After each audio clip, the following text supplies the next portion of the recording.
All systems are nominals. Players, welcome to Devox Arena.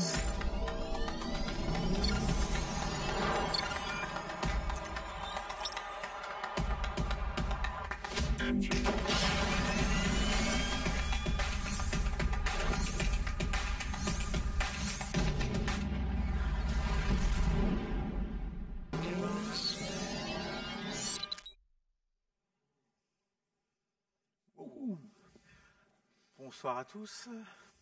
Salut, salut. Merci d'être venus. On va vous parler d'un problème qu'on essaye de résoudre depuis des années. Avant de commencer, on aimerait savoir qui utilise Compose dans la salle Docker Compose. Waouh. Super. Voilà, à peu près 20 000 personnes. Voilà, c'est ça. Et qui va en prod sur du Kubernetes. Ok, et qui réécrit tous ces manifestes à la main? Un petit peu moins quand même. Bon. Alors, on va peut-être dire qui on est et pourquoi on est là, en fait. Voilà, alors moi je m'appelle Nicolas, bonjour. Voilà. Et moi je suis Guillaume, on est tous les deux développeurs dans l'équipe Compose chez Docker. Et un des problèmes qu'on nous remonte très régulièrement, c'est comment est-ce qu'on fait pour passer de notre Compose qu'on adore en développement à Cube que nos ops chéris veulent qu'on déploie. Ah oui, ils adorent ça en développement. Oui, ils adorent ça en développement. C'est super populaire parce qu'en fait, c'est basé sur quelques abstractions simples, des services, des networks, volumes, secrets, config. Et à partir de ça, on est capable de créer une application et de la déployer. En plus, la plupart du temps, on peut la configurer en un seul fichier. Donc c'est assez rapide à faire et puis ça marche super vite. Docker Compose Up sur ma machine et j'ai ma stack qui tourne et je peux commencer à tester mes développements. Voilà. Puis à côté de ça, on a un truc qui s'appelle Kubernetes. Je ne sais pas si c'est populaire, en tout cas il s'avère que c'est le standard de facto. On peut faire un quiz rigolo. Hein. Qui parmi vous a compté le nombre de fois où le mot Kubernetes apparaît dans le programme de Devox cette année?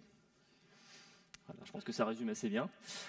Alors Kubernetes, c'est prévu pour justement être extrêmement extensible et flexible. Ça s'adapte à tous les besoins possibles au niveau infrastructure. Et puis, ça peut aussi tourner en local. Hein. Il y a des Kubin Docker, des K3s, des versions entre guillemets allégées de Kubernetes pour le dev local, aussi bien que des versions hébergées dans le cloud et toutes les variantes possibles et imaginables. Et bien évidemment, il y a un Kubernetes dans Docker Desktop. Ah oui. Et donc, quand on se dit, bon, les devs, ils aiment bien Compose et les ops, ils aiment bien Kube, on se dit, ça serait bien que les devs et les ops, ils arrivent à causer entre eux. Surtout qu'au final, dans un Compose file, on met quoi? On met un service qui s'appelle machin, on lui met une image qui s'appelle truc, on lui met des variables d'environnement, et qu'est-ce qu'on va mettre dans un manifeste Kube? Plus ou moins la même chose. Pas tout à fait au même endroit, mais enfin bon, ça semble pas être un problème complètement insoluble, quoi. Et donc évidemment, il y a des solutions. Il y en a une qui s'appelle Compose avec un K, qui fait partie de la galaxie Kubernetes, et qui se propose de faire ça. Alors, ça a un certain succès, parce qu'effectivement, ça couvre un certain nombre de cas. Malgré tout, tout le monde n'a pas basculé sur Compose, ce fameux Compose avec un K, qui est censé résoudre le problème. Parce que finalement, ce mapping que je vous ai montré, bon oui, il y a des choses évidentes, certes, mais dans ce qu'on voudrait en sortie, il y a plein de choses qui ne sont pas retranscrites, qui font partie justement de la finesse qu'on va avoir dans Kubernetes pour s'adapter à des problématiques d'infrastructure, de sécurité, des choses comme ça, qu'on n'exprime pas du tout dans le format Compose. Donc l'exemple type, c'est dans mon Compose file, je dis que j'expose le port 8080. Voilà, c'est tout ce qu'on veut, localhost 8080. Sur un cube, qu'est-ce que ça veut dire exposer un port? Est-ce que ça veut dire qu'il est load balancé, qu'il est routé, qu'il est masqué, qu'est-ce qu'on a choisi comme mécanisme de load balancer? Est-ce qu'on utilise le ingress ou la gateway API? Et des discussions à n'en plus finir. Et évidemment, tout le monde a la meilleure option entre ses mains et n'est pas d'accord avec son voisin. Puis bien sûr, il y a des différences. Quand je le fais tourner sur mon poste en développement, c'est pas exactement le même setup que sur ma prod. Entre autres, je vais avoir des trucs qui sont en mode debug, par exemple, parce que c'est quand même pratique en développement. Donc comment réconcilier tout ce petit monde? En fait, c'est pas la première fois qu'on essaye. Hein. Ah non. Et puis nous, hein, enfin, quand je dis nous, c'est Docker, hein, on a déjà essayé. On a fait un truc qui s'appelait Compose on Cube. C'était un CRD, donc Custom Resource Definition. Vous installiez ça dans votre cluster, vous lui passiez votre petit compose file et pouf, votre appli était déployée. Même problème. Hein. Bah oui, mais moi, c'est pas comme ça que je déploie mes applis chez moi. Donc voilà, une solution opinionated sur la manière dont ça déploie, ça ne rencontre pas un succès derrière parce que ça ne correspond pas aux besoins en fait, des gens. Ah oui, on a rejoué encore. Ouais, on est comme ça. Ouais, quand on a une mauvaise idée, on va jusqu'au bout. La preuve, on vient vous en présenter une nouvelle encore. Et donc, on a fait ce qu'on a appelé Docker Cloud Integration, qui permettait en fait de déployer sur ICS et CI sur Azure votre compose file. Alors là, à la différence d'avant, ça se passait surtout côté client, où on générait l'ensemble des ressources avant d'aller les envoyer en utilisant les lignes de commande Amazon ou Azure pour faire tout ça, quoi. Et puis là, en théorie, c'était vachement plus simple parce que des ECS, il n'y en a qu'un, c'est celui d'Amazon. Oui. Donc on n'a pas 36 versions différentes. Sauf que, en fait, si. Si. Oui, parce que moi, des fois, j'ai certaines de mes ressources qui sont déjà déployées, que je voudrais réutiliser, toi. Ah oui, c'est ce qu'on a rapidement. Tu une nouvelle. On a rapidement réalisé que quand on dit qu'on met un load balancer sur Amazon, en fait, il y a une petite ligne qui s'ajoute sur le billing. Donc les gens nous disent ouais, j'aimerais bien réutiliser mon load balancer que j'ai déjà. Par contre, ça serait bien que ça puisse aussi récupérer mon certificat, mais par contre, mon administrateur ne me laisse pas accéder au security group. Et donc assez vite, on avait autant de flags que d'utilisateurs. Voilà, perdu. Donc, pour citer le professeur Raoul, spécialiste des variants, il y a autant de variantes de Kubernetes qu'il y a d'utilisateurs de Kubernetes. C'est-à-dire qu'en fait, si vous mettez des gens qui parlent Kubernetes dans la salle en leur demandant quelle est la meilleure solution pour faire ça, il est probable qu'ils discutent très longtemps et qu'ils ne soient pas forcément tous d'accord à la fin. Parce que, oui, évidemment, on a plein de façons de le faire et ce n'est pas un hasard s'il y a plein de façons de le faire. Donc nous, on est joueurs. On essaye. Mais par contre, là, on a mis un peu de conditions avant. C'est-à-dire qu'on a regardé ce qu'on avait fait, ce qui n'avait pas marché, ce que les autres font, ce qui n'a pas l'air de fonctionner. Et du coup, on a des prérequis. Ouais, on n'est pas obligé d'être idiots non plus. Donc ce soir, on va vous présenter un outil qui s'appelle Compose Bridge, codename Quinaman, que nos collègues américains n'arrivent pas à prononcer, c'est pour ça qu'on y tient. Et donc, nos prérequis, c'est les suivants. On veut que ce soit flexible, c'est-à-dire qu'on veut une transcription du modèle Compose vers les manifestes cubes qui soit à la fois personnalisable, extensible et éventuellement remplaçable complètement. On veut, si possible, que ça soit concis, mais on veut pouvoir faire de la transformation multiple, c'est-à-dire vous permettre de dire je mets tout dans un seul fichier deployment, ou pour chacun de mes services, je vais créer une ressource service et puis je vais créer un déploiement associé et tout ça. Donc l'idée c'est un pour mon développement, un pour mon staging, un pour mon test, exactement. Toutes les combinaisons envisageables. Donc il faut que ça marche à la fois localement. Donc nous l'objectif c'est que par défaut vous puissiez le déployer dans Docker Desktop très très simplement. Et puis on aimerait que ça soit populaire. Donc du coup on a fait quelque chose d'assez simple, c'est qu'il y a une interface très basique. En entrée, on va prendre un compose file. À l'intérieur, parce que ça va utiliser des images Docker, on va en parler un petit peu après. À l'intérieur, on va avoir des templates. Et à la fin, je veux avoir du cube by the book. Enfin, le by the book de chez vous, quoi. Parce qu'on a bien compris qu'on avait tous le nôtre. Et pour faire ça, en fait, on va utiliser une notion de transformer qu'on va pouvoir combiner, appeler les uns après les autres. Et donc, on va passer dans ces images Docker, en entrée le compose file qui a été déjà rempli, enfin, le modèle, en fait, prêt à être utilisé. Et derrière, on va avoir, par exemple, des transformers qui vont nous générer des services, des déploiements, des secrets, des config maps. Et puis, à côté, on peut faire passer un deuxième transformer qui va s'occuper d'aller générer une partie customize avec des règles d'ingress et des patchs pour certains services ou ce genre de choses. Ok, ça a l'air bien. Vas-y. Moi, je pense que le mieux, c'est quand même de montrer à quoi ça ressemble. Alors, j'ai normalement un VS Code qui se promène. Voilà. Alors, donc, Ça, c'est notre compose file. C'est un compose file qui est à la fois simple, mais pas complètement basique.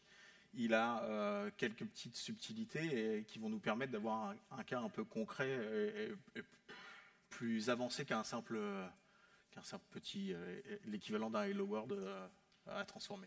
Donc on a 3 services, on a une base de données, on a un service API et on a un service front. La base de données, elle a un health check, donc elle a des conditions de démarrage, elle va avoir des variables d'environnement, elle va utiliser un secret pour passer le mot de passe, elle va avoir un volume et elle se trouve dans un network privé. Ce network privé, en plus, il est déclaré comme étant interne, donc c'est-à-dire qu'il n'est pas accessible en dehors de Compose au moment où il le run. On va avoir un service API qui va utiliser le même réseau, qui va également avoir un secret, qui lui se build éventuellement. Comme vous pouvez voir, il expose un port et il dépend de la base de données.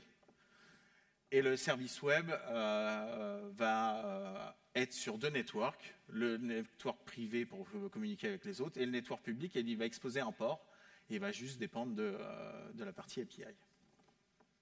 Donc on a des choses, quoi. C'est pas juste un tout petit truc. Ça, je le vire parce que j'ai vérifié que la démo marchait avant. Oups. Alors, est-ce que mon cube tourne déjà? Vous voyez bien dans le fond ou il faut qu'on zoome? C'est bon? Hop, ouais, mon cube démarré. A priori, il n'y a pas grand-chose dedans. J'ai fait un reset juste avant. Ouais. J'adore ce bouton reset Kubernetes. C'est ce que j'aimerais que tu fasses, là, si c'est possible. C'est juste que tu fasses la transformation et que tu pipes ça pour démarrer, pour déployer direct dans le cube. Et après, on va regarder, voir si ça marche déjà. On pose bridge. Et puis après, Et on a une magnifique commande qui s'appelle convert. Truc de dingue, quoi. Ça me génère plein de trucs qu'on va aller regarder après.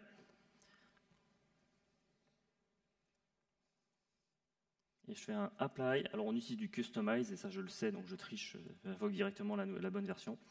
Et je vais choisir l'overlay Docker Desktop, puisque le but du jeu c'est quand même de vous montrer qu'on arrive à faire marcher quelque chose. Donc il a démarré des tas de choses. Donc là normalement il m'a créé effectivement un namespace avatar, qui est le nom de notre démo, avec plein de trucs dedans. Donc là, j'ai un navigateur qui se promène, ça tombe bien, quelle coïncidence.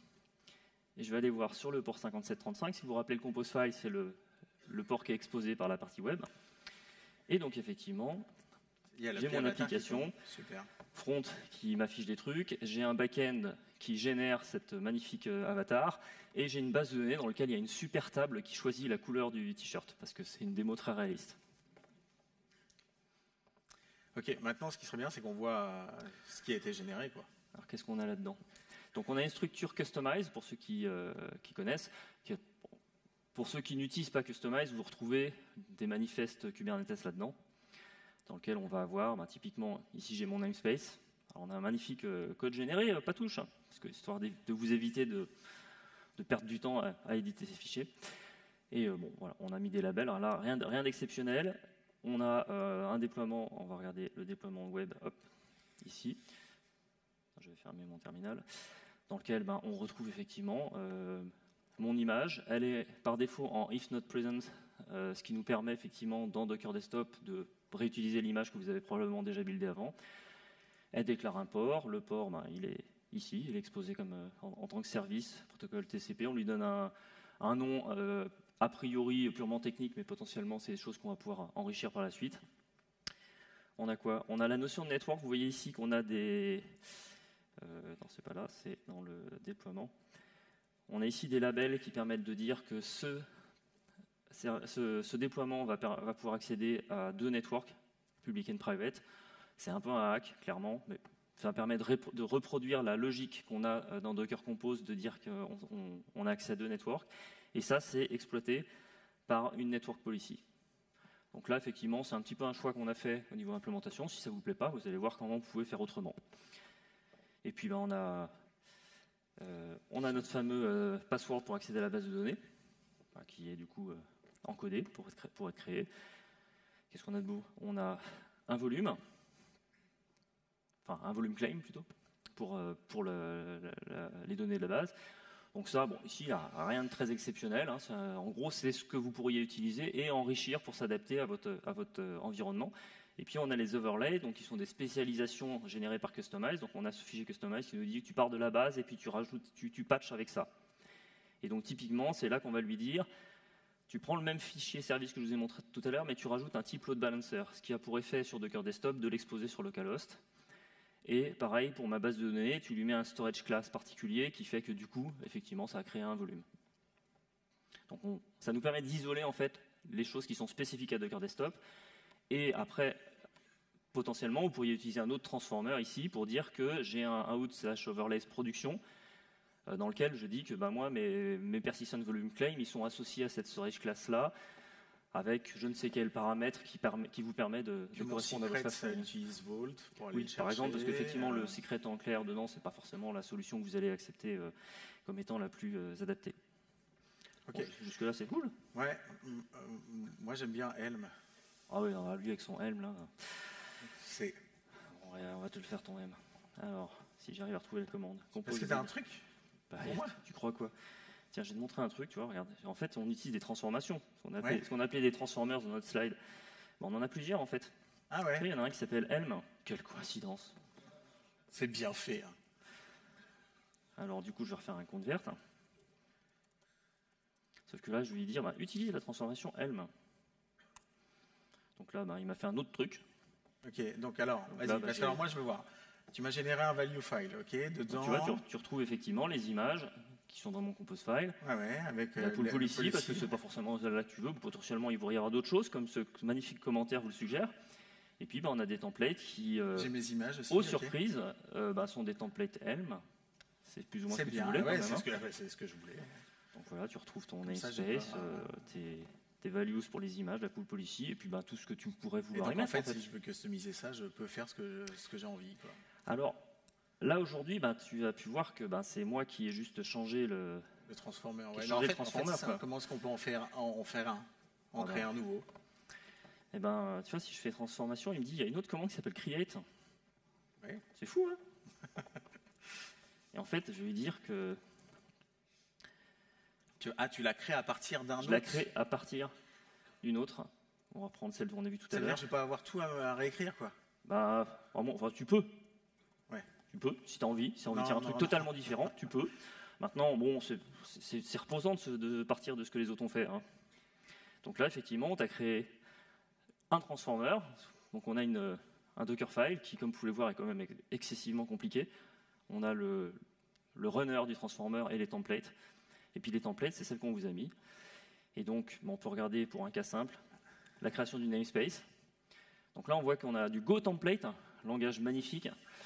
Alors, on a essayé plein de langages de templating, on en a trouvé un qui était génial. Et puis en fait, on s'est rendu compte que dans le monde cube, vous faites tous du Helm, contraint et forcé parfois, mais enfin, en tout cas, vous n'êtes pas perdu à faire du Go template. Donc bon, peut-être pas la peine de chercher à réinventer la roue. Et puis donc on a ces variables-là, mais en fait, c'est pas très compliqué. Ici, je peux passer une commande que vous connaissez peut-être déjà, qui s'appelle Docker Compose config, qui vous donne la structure canonique du compose file, dans lequel on retrouve globalement celui que vous avez écrit, mais toujours avec le format détaillé, c'est-à-dire qu'un port, il a un target, un publish, un protocole, et tous ces détails-là qu'on va pouvoir exploiter dans notre template. Et puis, les variables qui ont été interpolées aussi, voilà, tous ces aspects-là. Vraiment l'intégralité des informations nécessaires. Et donc, c'est ces choses-là qu'on va injecter. Donc ici, pourquoi il ne me le colore pas d'ailleurs mon template là? C'est du MPL.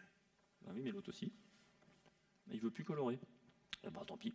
Donc là, on voit qu'on itère sur les services. Donc jusque-là, on ne fait rien. Et puis là, on a ce petit truc magique là, une espèce de chabang qui n'a rien à foutre dans une génération, qui nous dit tu vas m'extraire de tout ce qui suit le fichier, donc le nom du service -deployment. Et c'est comme ça qu'on génère n fichiers pour les n services du compose file.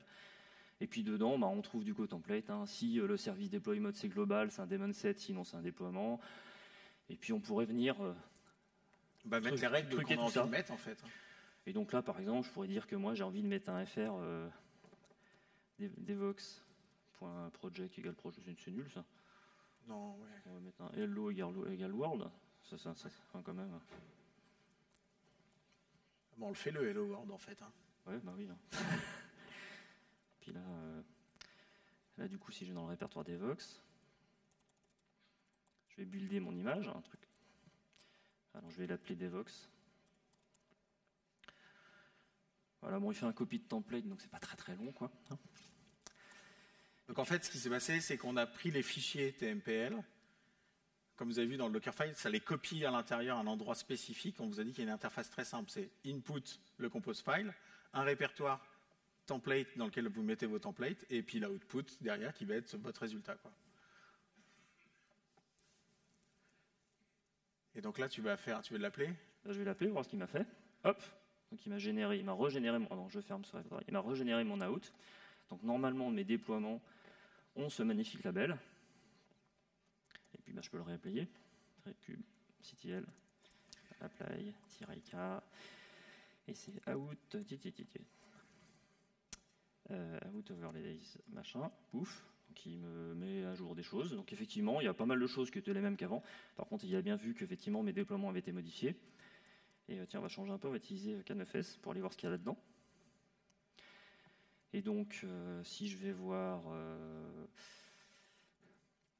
mes pods, hop, j'ai mon pod, comment j'ai l'accès? Si on va voir les labels, non, dans les appels, non, ça c'est les logs qui me donnent, faut que je regarde les deployments.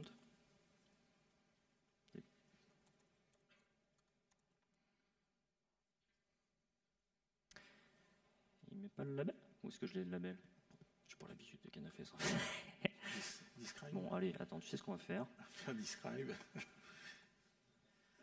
CubeCTX, ça c'est cube NS avatar. Hop là. Voilà, hop. Parce que ouais, j'ai été à la conférence de Jérôme Petazzoni sur les bons outils pour Kubernetes. Alors du coup, je les ai installés entre temps, mais je n'ai pas beaucoup de pratique. Si je regarde mes. Oula, get pods. Donc j'ai des pods. Et puis on va aller regarder celui-là, tiens. Hop. Ouais. Vous voyez, nous on fait plus du compose que du cube quand même. Ça se voit à comment il tape ses commandes Kubernetes. Ouais, bah c'est bon. Ouais. Et donc là, normalement, il va me montrer mon label ici. Eh ben. Comment ça marche déjà ce truc? Ah oui, non, attends, le label, je l'ai mis sur le deployment, pas sur le pod. Ah oui. Bon, enfin, vous avez l'idée, hein? L'applaudissez pas, vous n'allez pas le croire sur parole quand même. C'est là qu'il fallait le mettre. Alors, il veut que je le fasse, il nous reste 7 minutes. Ouais, bon. tu as le temps de le mettre, de générer une image et de montrer que, eh ben, avec la magie des images Docker, eh ben, vous allez vous rendre compte que c'est super facile de bundler, redéployer une nouvelle version et de la distribuer au travers de votre registry à l'ensemble de votre équipe, quoi. Pouf, pouf. Donc là, je vérifie quand même. Hein. Mon déploiement, il m'a mis... Bah quoi? C'est une blague. Hein. Parce que... J'ai pas sauvé? Tu l'as pas sauvé? Oh, le boulet. Bon. Oui, ça va, ouais, hein, bon. Ah, heureusement qu'on a du temps. Hein. Voilà. C'est assis? Ah, bah si, Devox Template Deployment. Si, je suis là, je l'ai. Enfin, je crois. C'est pas au bon endroit, on dit. Non. Écoute. Devox. Hein?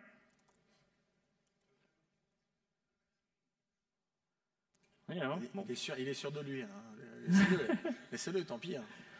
Non, ben, il est là, le label. Il vous montre un cycle de développement itératif. Ouais, non, mais oh. Pas fou quand même, là. Là, regarde, là, je suis là. Il est là, base, template, machin. Il est là, le label. Oui. Il est là, le label. Bon, ensuite, je vais dans Devox. Je build. Oui. Et donc, il y a du build. Maintenant, je run. Bah oui. Bah voilà. Everywhere. C'est logique. Bon. Hop, voilà. Bon, donc là, normalement, mon out, dans mon déploiement. Tu l'as pas, mais tu les écoutes pas. Mais oui, t'écoutes pas, ils te le disent. C'est pas, on t'a dit dans le template, tu l'as pas mis au bon endroit. Ouais, non, mais en même temps, il y en a partout. Bah oui, Bah oui, non, mais en même temps, il y en a partout, des labels. Là, Vous avez vu franchement. quand même, c'est une conférence où on fait du développement itératif et du mob programming en même temps. Puis ce qui est bien, c'est que j'ai répété avant pour être sûr de ne pas me tromper, quoi. Bref, bon, voilà. Mais au moins, c'est bien, vous suivez. Donc, bon, ça va, on a encore le temps. Donc là, cette fois, là, non, c'est pas Expose, mais mon déploiement, je l'ai. Ah, Ah, quand même. De Dieu. Donc, apply. Voilà, il a vu qu'il y a des choses qui ont changé. Et donc, j'ai un getPod. Bon, hop. Dans ton historique. Donc, j'ai mes pods, hop, qui sont running depuis 11 secondes, donc c'est effectivement qu'ils ont été mis à jour. Et là, je vais y arriver. Cube, CTL, Et attends, pendant que tu fais ça, moi je te mets un prochain challenge rapide. Oh là, non. Comment est-ce que je pourrais faire pour rajouter dans Compose?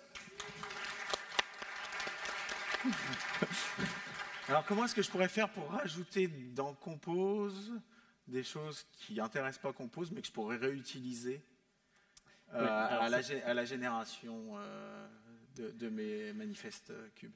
Alors ça, c'est un truc qui existe dans Compose, mais qui est pas forcément ultra connu, parce que c'est utilisé vraiment pour des corner cases. C'est le fait que vous pouvez rajouter à peu près partout des trucs dans ce genre-là, Xdevox, avec ce que vous voulez derrière. Hein. Donc jusque-là, Compose va totalement les ignorer, tant qu'il commence par X quelque chose. Ça nous permet d'expérimenter des choses sans directement mettre ça dans la spec. Et puis, du coup, ça va vous permettre de mettre des trucs un peu... Alors bon, là ça n'a pas un intérêt de mesurer, mais typiquement sur la déclaration d'import, ça va pouvoir vous permettre de dire que ce truc-là, il doit être exposé de telle manière. Genre, j'aimerais bien avoir une termination SSL qui soit gérée par ma gateway et pas par mon code. Et du coup, dans votre template, vous y avez accès parce que ça fait partie du modèle Compose. Et donc, vous pourriez faire service. Le nom de votre service, le X Devox. Et donc là, si j'ai ce truc-là qui est déclaré dans mon modèle, alors pour ceux qui n'ont jamais fait de GoTemplate et qui en plus, je sais pas pourquoi j'ai perdu la coloration syntaxique, enfin bon, vous voyez l'idée, c'est pas non plus un langage ultra élaboré. Ah bah tiens, alors là, ça copilote, il te propose des trucs, c'est fou quoi. Bon, et là je vais dire que tu fais un toto égale Titi parce que ça n'a pas grand intérêt dans notre cas. Vous voyez, et là du coup vous pouvez commencer à rajouter des choses dans Compose qui seront destinées à votre déploiement derrière, et qui viendront pas vous impacter durant votre phase de développement local et qui seront présents dans l'output côté cube. Parce que là, ce qu'on vous a montré, bon, c'est en gros, je prends nos templates, je fais des petites modifications. Potentiellement, je rajoute des métadonnées dans Compose. C'est pas celui-là. Tu veux les slides? Ouais. Et puis, du coup, même, vous pourriez faire vos templates from scratch, voir si ça vous plaît pas de faire des templates, avoir une approche totalement programmatique des choses avec les SDK correspondants, le Compose Go pour charger le fichier Compose et le SDK de ce que vous voulez générer, parce que c'est pas obligé d'être du cube d'ailleurs, pour faire un out. Et du coup, tout ça étant packagé juste dans une image Docker, ça peut faire absolument n'importe quoi. Donc en gros, on a Compose, on passe au travers de ces transformers, on est capable de générer différents types de définitions en fonction de vos besoins et des habitudes au sein de votre entreprise. Et ça se distribue hyper facilement parce que c'est juste des images. Vous les buildez, vous les pushez sur votre registry interne ou sur le hub. Et après, hop, vous partagez et vous utilisez tous les mêmes transformations pour pouvoir déployer soit localement, soit sur vos environnements de dev, soit si vous avez des environnements éphémères, enfin un peu comme vous voulez, quoi. Après, c'est vous qui choisissez la cible, quoi. Et ce qu'on n'a pas montré, c'est évidemment vous pouvez enchaîner plusieurs transformations. Donc vous pouvez en créer une qui va, par exemple, générer juste la partie secret gérée par Vault et qui va venir s'ajouter à ce que nous on a généré. Comme ça, chacun fait son truc un peu sur étagère et vient piocher dedans. Et pourquoi pas les partager après avec la communauté pour qu'on crée un petit écosystème autour de ça. Ça serait pas mal ça. Voilà. Et comme on aime bien les Transformers, je vous ai mis la musique. Tu peux la couper parce que j'ai quelque chose à dire encore. Alors, le QR code qu'il y a là, Donc Compose Bridge n'est pas encore disponible, mais ça va vraiment arriver incessamment sous peu. C'est-à-dire c'est une histoire de jours, semaines max. Et là, vous pouvez vous inscrire, laisser votre adresse mail, et nous, on vous renverra toutes les informations nécessaires pour l'utiliser quand il sera disponible, comment le récupérer, comment l'installer et comment jouer avec. Voilà. On est court pour les questions. Après, je pense qu'on a fini, donc on va pouvoir rester un petit peu ici pour répondre à toutes les questions que vous pourriez avoir. Voilà. Merci beaucoup. Eh oui, Et il a des stickers. on a quelques stickers de cœur que je vais mettre là, mais ne vous battez pas, s'il vous plaît.